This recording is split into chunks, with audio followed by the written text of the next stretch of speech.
ویسے تو بلاول بھٹو زرداری گزشتہ ایک ہفتے سے لانگ مارچ میں ہیں، لیکن لانگ مارچ میں نہیں بھی ہوتے تو سندھ کی انتظامی حکومتی صورتحال پر نگاہ ان کی کم ہی رہتی ہے۔ شاید یہی وجہ ہے کہ وہ واقف نہیں ہیں کہ جس وقت وہ اس بھرپور لانگ مارچ میں آگے بڑھ رہے ہیں، سندھ کا دارالحکومت کراچی ایک بار پھر اسٹریٹ کرائمز میں اور اسٹریٹ کرمنلز کے قابو میں ہے۔ شہر پر ایسا لگتا ہے کہ اسٹریٹ کرمنلز ہر جگہ متحرک ہے، آئے دن شہری لٹ رہے ہیں، ذرا سی مزاحمت پر اسٹریٹ کرمنلز کی گولیوں کا نشانہ بن رہے ہیں۔ پولیس ہو یا رینجرز، کراچی والوں کو اسٹریٹ کرمنل سے محفوظ رکھنے میں ناکام نظر آئے ہیں۔ اس سال کے 2 ماہ میں 14,000 کے قریب وارداتیں رپورٹ ہوئی ہیں۔ مزاحمت پر اسٹریٹ کرمنل نے 17 شہریوں کی جانیں لے لی ہیں، جبکہ کراچی ملک کا معاشی ہب ہے۔ یہ شہر قومی خزانے میں 60% حصہ ڈالتا ہے اور سندھ حکومت کو 95% ریونیو کما کے دیتا ہے۔ اس شہر کا ملکی برآمدات میں 54% حصہ ہوتا ہے، مگر اس وقت ایسا لگتا ہے کہ شہر کو اسٹریٹ کرمنلز کے رحم و کرم پہ چھوڑا گیا ہے اور پورے شہر پر اسٹریٹ کرمنلز کا راج ہے۔ عام شہریوں سے لے کر تاجروں تک کوئی محفوظ نہیں ہے۔ کل کراچی کے تاجروں نے اسٹریٹ کرمنلز کے خلاف بھرپور احتجاج کیا۔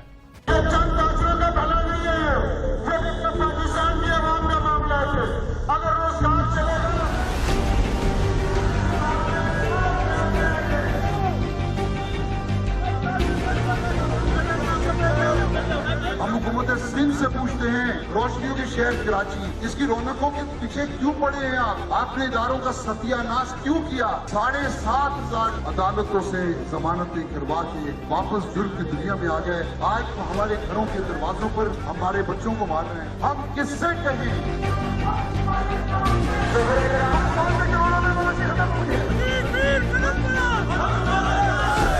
اس وقت شہر میں قانون نافذ کرنے والے ادارے اسٹریٹ کرائمز کو روکنے میں ناکام نظر آتے ہیں۔ موبائل فون ہو، موٹر سائیکل ہو، کارز ہو، اسٹریٹ کرمنلز بے خوفی سے شہریوں کو لوٹ رہے ہیں اور فرار ہو رہے ہیں۔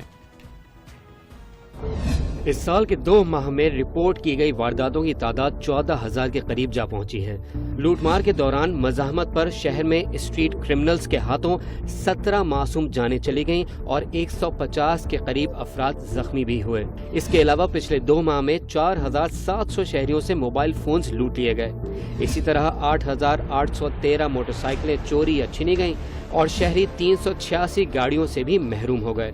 یعنی پچھلے 2 ماہ میں ہر روز 233 وارداتیں ہوئیں، گویا ہر گھنٹے 10 شہری چوروں، لٹیروں اور اسٹریٹ کرمنلز کے ہاتھوں اپنی کار، موٹر سائیکلز یا موبائل فون سے محروم ہو گئے۔ پچھلے ہفتے اسٹریٹ کرائمز کے تدارک سے متعلق اجلاس میں وزیر اعلیٰ سندھ کو بتایا گیا کہ 2 ماہ کے دوران 143 انکاؤنٹرز میں 15 اسٹریٹ کرمنلز مارے گئے ہیں، جبکہ 1,446 اسٹریٹ کرمنلز کو گرفتار کیا گیا ہے۔ اس وقت شہر میں 7,500 اسٹریٹ کرمنلز ایسے ہیں جو بار بار کرائم کرتے ہیں اور یہ ملزمان یا تو عدالت سے ضمانت پر ہیں یا مفرور ہیں۔ سندھ حکومت کی جانب سے ملزمان کی ٹریکنگ کے لیے اقدامات کی باتیں بھی سامنے آئی ہیں، مگر اس میں کوئی ٹھوس پیش رفت نہیں ہے۔ اس کے علاوہ سندھ حکومت پچھلے 13 سال سے کراچی سیف سٹی پروجیکٹ کا آغاز ہی نہیں کر سکی ہے۔ پچھلے ماہ وزیر اعلیٰ سندھ نے میڈیا سے بات کرتے ہوئے شہر میں بڑھتے اسٹریٹ کرائمز کی وجہ منشیات اور معاشی صورتحال کو اس کا ذمہ دار ٹھہرا دیا تھا۔ کل ہم نے جو ڈسکشنز کی ہیں، جو یہ اسٹریٹ کرائمز اتنے ہوئے ہیں، انفارچونیٹلی ایک بھی نہیں ہونا چاہیے۔ اس کے ڈیٹرنس ہمیں پراپر ٹریک ڈاؤن کرنا ایک حد تک کامیابی بھی ہوئی ہے، گینگز بھی پکڑے گئے ہیں جن کی وجہ سے یہ کہیں کمی بھی آئی ہے، اس کی وجہ سے اس کی جو وجوہات ہیں ان کو بھی ایڈریس کرنا ہے۔ ایک بہت بڑی وجہ ہے ڈرگس جو اس معاشرے میں پھیل گئے، اور اس کے لیے بھی کل بھی ہم نے ایک فیصلہ کیا ہے۔ ڈرگس کی وجہ سے یہ پیٹی کرائم بڑھ رہا ہے، آپ کو یہ سب اگری کرتے ہیں۔ اکنامک سچویشن جو ملک کی خراب تر ہوتی چلی جا رہی ہے، اس کی وجہ سے بھی پیٹی کرائم بڑھ رہا ہے۔ کچھ ریپیٹ کرمنلز جو ہوتے ہیں ان کو ٹریک کرنے کے لیے کوئی سسٹم بنانے کے لیے ہم شاید قانون سازی کی طرف جا رہے ہیں۔ دوسرا، ہم کورٹ سے بھی درخواست کریں گے اور اس میں اگر قانونی کوئی امینڈمنٹس کرنی ہوئی کہ ریپیٹ کرمنلز کی بیل جو ہے وہ ذرا مشکل ہو جائے یا نہ ہو۔ پھر ہم نے S S Ps, D I Gs, S S Ps, additional I G صاحب کے سارے ان کو بھی پابند کیا ہے کہ اپنے علاقوں میں جو اس ٹائپ کے لوگ ہیں ان کی نشاندہی ہوئی بھی ہے ان کے اوپر نظر رکھیں اور ایک طریقہ کار رکھیں۔ یہ وہ بیان ہے جو پچھلے 14 سال سے ہم سن رہے ہیں، اور کم از کم مراد علی شاہ صاحب یہ بیان 14 درجن بار دے چکے ہیں۔ الفاظ بھی سیم ہوتے ہیں۔ شہر کی صورتحال یقیناً اس معاملے میں بالکل بہتر نہیں ہو رہی، اس معاملے میں کیا کسی معاملے میں نہیں ہو رہی۔ بہرحال پچھلے ماہ سندھ حکومت نے ایک اچھی شہرت کے پولیس آفیسر، بہت اچھے ڈسٹنگوشڈ آفیسر ہے غلام نبی میمن کو دوبارہ کراچی پولیس کا چیف تعینات کیا ہے۔ ایڈیشنل آئی جی اس سے پہلے بھی میمن صاحب کراچی کے ایڈیشنل آئی جی رہ چکے ہیں اور یقیناً ان کی جو تجربہ ہے، جس طرح سے انہوں نے پہلے اس پورے معاملے کو دیکھا تھا، یہ امید کی ایک کرن ضرور بن سکتی ہے۔ اطلاعات یہ ہے کہ پولیس اب نئی حکمت عملی اور نئی قیادت کے ساتھ میدان میں آ رہی ہے۔ دیکھتے یہ ہیں کہ شہریوں کو کیا کچھ سکون ملتا ہے یا نہیں، مگر اس پوری صورتحال پہ بات کرنے کے لیے ہمیں جوائن کر رہے ہیں جناب Ghulam Nabi Memon, additional I G Karachi police کے سربراہ ہیں۔ بہت بہت شکریہ غلام نبی میمن صاحب۔ یہ فرمائیے گا کہ یقیناً یہ معاملہ آپ کے لیے نیا نہیں ہے، آپ نے اس سے پہلے جب آپ اسی پوزیشن پہ تھے، کراچی پولیس کے سربراہ تھے، کچھ اقدامات کیے، پھر بیچ میں یہ گیپ آیا ہے اور اب صورتحال پہلے سے بھی زیادہ خراب نظر آتی ہے۔ جب آپ پولیس کے سربراہ تھے کراچی میں، تو کیا اب آپ کی کیا اسٹریٹجی ہے، کیا حکمت عملی ہے؟ آپ کو ہوئے ہیں 2-4 ہفتے، کیا اب آپ کس رخ پہ آگے بڑھ رہے ہیں؟ کامران بھائی السلام علیکم۔ ہم چاہ رہے ہیں کہ جو اسٹریٹ کرائم میں کرمنلس انوالو ہیں ان کے اگینسٹ جائیں، ان کو ٹارگیٹڈ آپریشنز کریں اور ان کے خلاف اچھے کیسز بنائیں۔ انفیکٹ ہمیشہ ہم نے یہ سیکھا ہے اور اس کا ہم نے ایکسپیرینس بھی کیا ہے کہ جب ڈیٹیکشن ہوتی ہے تو اس سے پریونشن ہوتی ہے۔ جب تک آپ ایکچوئل کرمنلس کے اگینسٹ ڈیٹیکشن پراپر نہ کریں، ان کے خلاف اچھا کیس نہ بنائیں، تب تک مطلب یہ کرائم منیمائز نہیں ہو سکتا۔ اس میں کل میری پروسیکیوٹر جنرل صاحب سے بات ہوئی، ہم نے یہ ڈیسائیڈ کیا کہ کم از کم ہم ان ہائی پروفائل کیسز کے لیے جس میں رابری وتھ مرڈر ہے، رابری وتھ انجری ہے، یا مرڈر کیسز ہیں یا ریپ کے کیسز ہیں، at least in 4 category of crime جو سب سے زیادہ سینسٹیو ہیں، ان کے اگینسٹ ہم ڈیڈیکیٹڈ اپنے انویسٹیگیٹنگ آفیسرز جو ہمارے ویل ڈپوٹیڈ ہیں، جن کا ایکسپیرینس ہے، اچھا کیس بناتے ہیں، ہم ان کو ڈیڈیکیٹ کریں۔ تو اس کے لیے 76 آفیسرز سلیکٹ ہوئے ہیں اور لائک وائز پروسیکیوٹر جنرل صاحب نے بھی اپنے اس طرح سے ڈیڈیکیٹڈ آفیسرز کو، پروسیکیوٹرز کو مقرر کیا ہے کہ وہ اس طرح کے کیسز کو مطلب وہاں پہ کورٹ میں پروسیکیوٹ کریں۔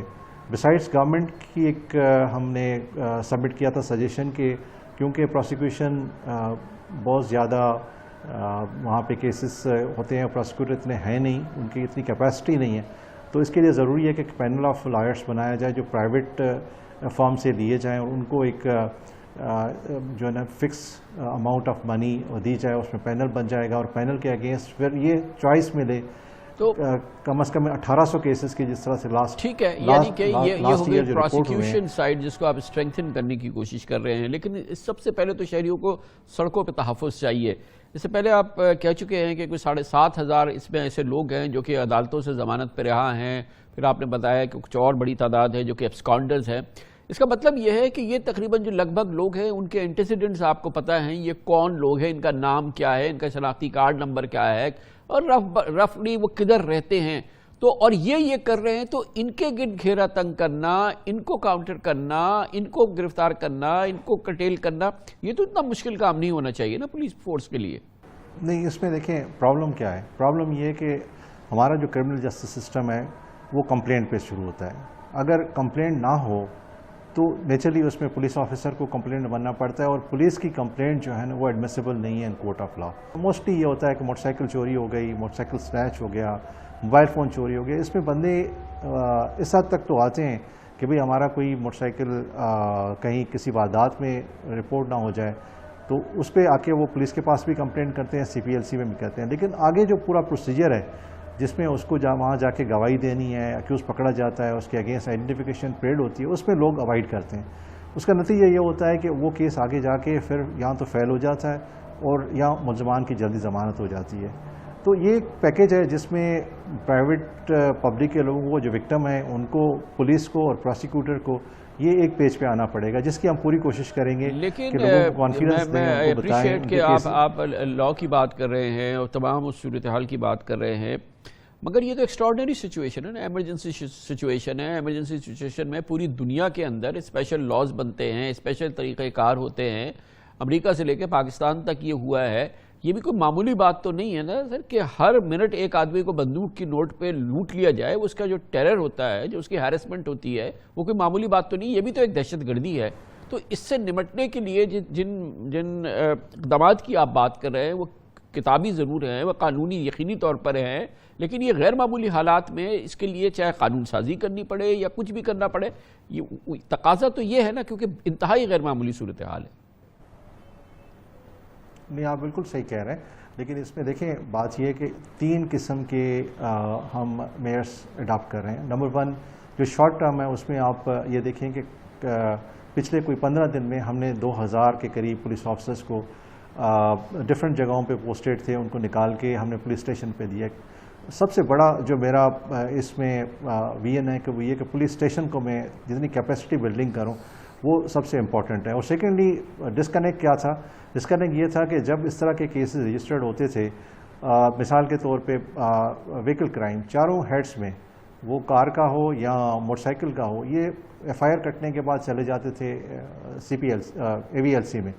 تو ایس ایچ او جو ہے نا وہ بری الذمہ ہوتا تھا، یا ایس ٹی پی او بری الذمہ ہوتا تھا، یا ایس پی بری الذمہ ہوتا تھا، وہ کہتے تھے کہ یہ ابھی انویسٹیگیشن کا کام ہے، یہ اے وی ایل سی کا کام ہے، اس کو کریں۔ تو میں نے ابھی اس میں ایک پرفارمنس میٹرک بنایا ہے کہ بھئی یہ ذمہ داری ابھی ایس ایچ او کی ہے۔ ایڈیشنل ایس ایچ اوز ہم نے پوسٹ کر دیے ہیں کہ باقی جتنا day to day law and order کا مسئلہ ہے وہ ایڈیشنل ایس ایچ او دیکھے، S H O purely focus کرے، S T P O purely focus کرے کہ وہ کرائم کے اگینسٹ فائٹ کرے۔ اس میں ان کے پاس کیا پرفارمنس میٹرک ہے کہ جتنے بھی کرائم ہو رہے ہیں میرے آفس سے ہم ان کو رپورٹ کرتے ہیں کہ بھئی آپ کے ایریا میں کل اتنا کرائم ہوا، آپ بتائیں کہ آپ نے کتنے سی سی ٹی وی کلیکٹ کیے، آپ نے کتنے ملزمان کو آئیڈینٹیفائی کیا، آپ نے کتنے ملزمان کو پکڑا۔ تو یہ ایک ایسا میٹرکس ہے جس کے بیسس پہ ہم ہر آفیسر کی from S H O till myself ہم اس کی پرفارمنس کو ہر مہینے ریویو کریں گے۔ یقیناً ایک اچھی بات ہے، ایک نظام ترتیب دے رہے ہیں، بغیر نظام کے تو آبویسلی نہیں ہوگا، بہت اچھی بات ہے یہ۔ مگر یہ بتائیے، اس سے پہلے بھی آپ سے بات ہوئی ہے کہ ہم اچھی طرح سے جانتے ہیں شہر کے کوئی 200-400 ہاٹ سپاٹس ہیں جہاں پر لٹنا ایک معمول کا عمل ہے، یہاں کہ وہاں سے گزرتے ہوئے لوگ اپنے فون چھپا لیتے ہیں، وہ ایک بالکل ایک ویل نون جگہیں ہیں، 100-200 جو ہیں، کہ اگر وہاں پہ کوئی کاؤنٹر میجرز ہوں یا پلین کلوتھ مین ہوں یا کوئی اس طرح سے ہو تو وہ کم از کم فوری ایکشن تو کچھ نظر آئے نا۔ ہمارا جو 15 کا ریسپانس ہے الحمدللہ کراچی پولیس کا بہت اچھا ہے، اس کی مطلب 8 منٹ کے قریب ریسپانس ٹائم ہے ایٹ این ایوریج۔ لیکن آپ نے جو ہاٹ اسپاٹس کی بات کی، ہم اس کو امپروو کر رہے ہیں اور ہماری پوری کوشش ہے کہ ان ہاٹ اسپاٹس کو نہ صرف کور کریں، لیکن ہمارا جو ہے نا جتنی ڈپلائمنٹ زیادہ ہوگی، جتنی پیٹرولنگ زیادہ ہوگی، اتنا ہمارا ریسپانس ٹائم کم سے کم ہوگا، ہم ریئیکٹ پراپر طریقے سے کر سکیں گے۔ یہی وجہ ہے کہ آپ دیکھیں پچھلے کوئی تقریباً 2 مہینے میں ہم نے 150 کے قریب انکاؤنٹرز کیے ہیں جس میں ملزمان یا تو مارے گئے یا زخمی ہوئے ہیں۔ ہم چاہتے ہیں کہ گورنمنٹ کو جو ہم نے پروپوزل دیا کہ بھئی ای ٹیگنگ کا جو ہے نا وہ لیجسلیشن کی جائے، اس کا ڈرافٹ بن گیا ہے اور ڈرافٹ ابھی لا ڈپارٹمنٹ پہنچ گیا۔ یہ امید ہے کہ نیکسٹ کیبنٹ میٹنگ میں پیش ہو جائے گا، اور میں سمجھتا ہوں کہ یہ ایک ایسا انیشیٹو ہے جو پہلے ہو جانا چاہیے تھا۔ اگر یہ ہو گیا تو اس سے بھی کافی ہمیں سہولت ہوگی۔ بہت شکریہ ایڈیشنل آئی جی جناب غلام نبی میمن، فرسٹ شناس آفیسر ہیں، عمدہ آفیسر ہیں، اور ظاہر ہے کہ ایک نئی قیادت پہ ایک بار پھر کراچی پولیس کو ملی ہے۔ امید کر سکتے ہیں کہ شاید کچھ بہتری آئے، اور بہرحال کہیں نہ کہیں ہمیں پولیس پر اعتماد کرنا ہوگا۔